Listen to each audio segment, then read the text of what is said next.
திண்டுக்கல் மாவட்டத்தில் இருக்கிற தாடிக்கொம்பு கிராமம்.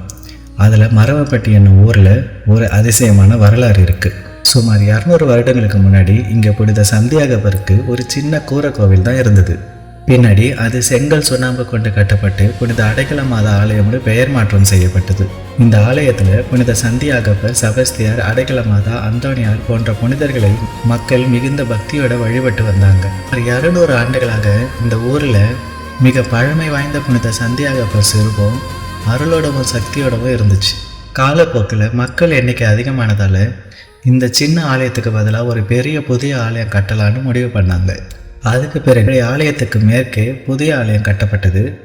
2008 அக்டோபர் 12 புனிதப்படுத்தும் விழாவும் நடந்தது. இப்போதான் அந்த ஊரோடைய முதல் அதிசயம் நடந்தது. அதாவது புதிய கோயில் கட்டின பிறகு பழைய கோயிலை இடிச்சிடலான்னு முடிவு பண்ணல. ஆனால் எவ்வளோ முயற்சி செஞ்சோ இந்த பழைய கோயிலை இடிக்க முடியல. பழைய ஆலயத்தில் இருந்த சுரூபங்களை எல்லாம் புதிய ஆலயத்துக்கு கொண்டு போனாங்க. அப்போது புனித சந்தியாகப்பர் சுரூபத்தை மட்டும் அங்கேருந்து அவங்களால நகர்த்தவே முடியல. அந்த நாளில் அந்த ஊர் மக்களுடைய சில பேருடைய கனவுல சந்தியாகப்பர் தோன்றி, நான் அந்த பழைய ஆலயத்தில் தான் இருக்கிறேன், என்னை அங்கேருந்து நகர்த்த வேண்டான்னு அவங்களுடைய கனவுல சொன்னதாக சொல்லப்படுது. இதனால் மக்கள் எல்லாரும் சேர்ந்து அதே இடத்துல புதிய ஆலயம் கட்ட முடிவு பண்ணாங்க.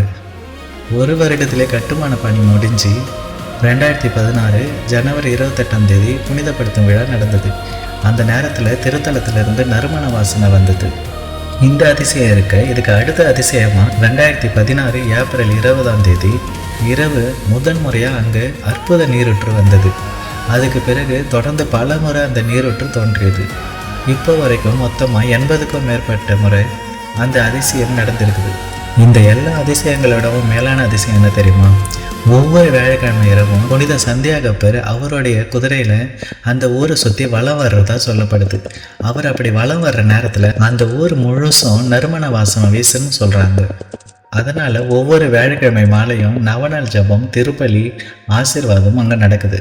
இதனால் அந்த ஊர் மக்கள் அனைவரும் கோயிலுக்கு அருகில் இருக்க மண்டபத்துக்கு இரவு முழுவதும் தங்கி விடியற் காலையில் தான் போகிறாங்க.